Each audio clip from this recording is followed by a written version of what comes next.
Again, coming from a history of going to Africa to build houses, I said to Alan, is there a project I can go on, Alan? And he said, of course there is, but what do you want to do? And I said, I'd love to build houses or paint or do something in that line. And Alan's face lit up, but maybe not in a positive way. And he said, what do you mean building houses? But I didn't think you were a builder. I said, I'm not. He said, well, why would you go and build these people's houses? Would you build your own? I said, no, I wouldn't. He said, well, what makes you good enough to build their houses? And the passion that he showed and the pride that he showed in that moment made me go back and rethink and say, you know what, he's dead right. And I just had this idea with Alan that what if we got a number of those people and provided the same coaching and psychology, but not in Ireland. We bring those people to Africa for 10 days experience and we strip them right back to where there's no phone, there's no email, and they're really stripped back to their core values, and they have to make big decisions about their own destiny and their own path and the values that they think are most important and the values that they think they can leave behind. And what a fantastic canvas we have that. Not only is the natural environment here so inspiring, but the children that they meet in both homes of Sister Molly and Sister Kathy are just absolutely inspiring.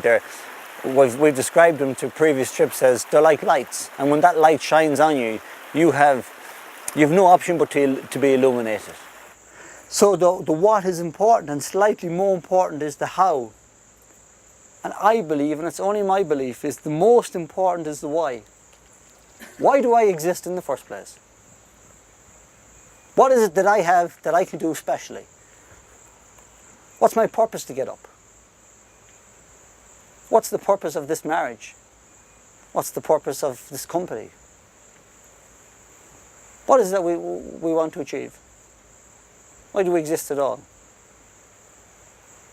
And what role has ethics, morals, values, professionalism, commercialism in all of that?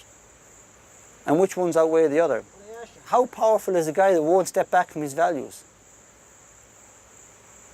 The Toyota model that was initially started just to create jobs, and people worked diligently and incredibly hard to make the best car they could, because if they made a good car they'd sell more, and if they sell more they get a job for their brother or sister and their cousins.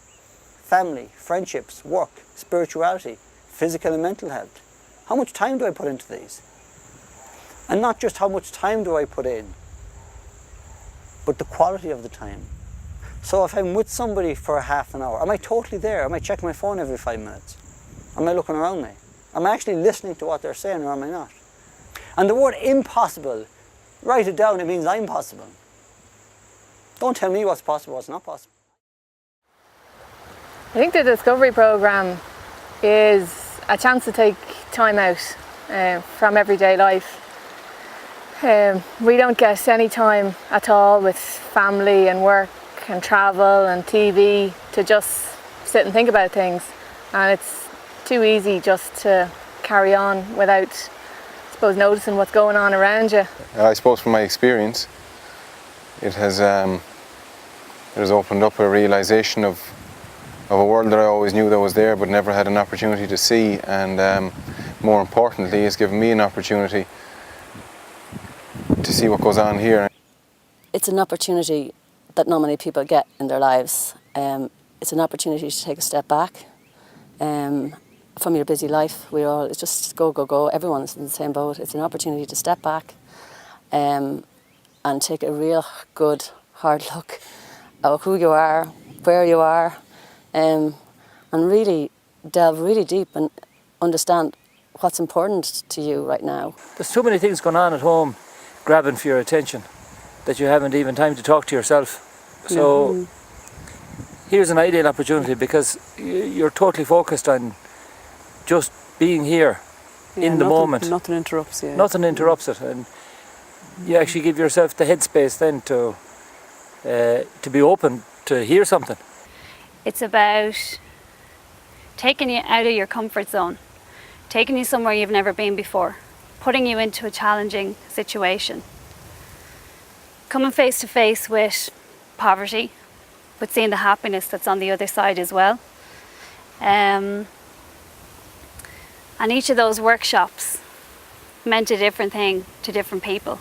The first part of it, seeing what Alan Kerins' projects is about, to see where the funding goes, and but also maybe even in a selfish way to take time out and see where am I at in my life and what am I doing, and that has been very beneficial for the group. It has been powerful. This is one of the last great wilderness. This is something that you want to see, and the people that you're going to meet here are the purest of the pure. You are never going to meet people that are so uninhibited and so uncomplicated. Their society is complicated, but as persons, as individuals, they're so uncomplicated that, like I said earlier, they just embrace you. They pull you right in. For me, it just confirms for me some directions in life, and getting a full chance to look at my values and what it is that makes me happy, and to start clearing out the rubbish that is interfering with all of that. And every single person needs that. You could never explain what has happened in 10 days. How you walk into a home, not in a home in the sense of a convalescent home or a nursing home or a residential home, but their home, be it in the orphanage or be it in Cheshire Home with the children with disabilities. You walk and you're greeted with a welcome that's beyond comprehension, that's immersed in love. And you're sucked into it. You just, all your fears and all your anxieties and all your doubts about yourself melt in away, because you're surrounded in complete love. You're going with people that you don't know, and you're going to learn something about yourself. You're going to be given time to figure out what's important in your head, and you're going to be given the tools to be actually carry that through to fruition. And not only that, you're going to make an impact on other people's lives. Never felt so good about myself as I do right now, and I think that's the feeling I'm getting from the group. It's bringing a lot. It's bringing so much to the surface. It's creating a huge release for people, and I'll be back. Yeah, I think that's probably the biggest thing I could say, is that I am determined right now, for the first time in my life, to follow through with something and come back.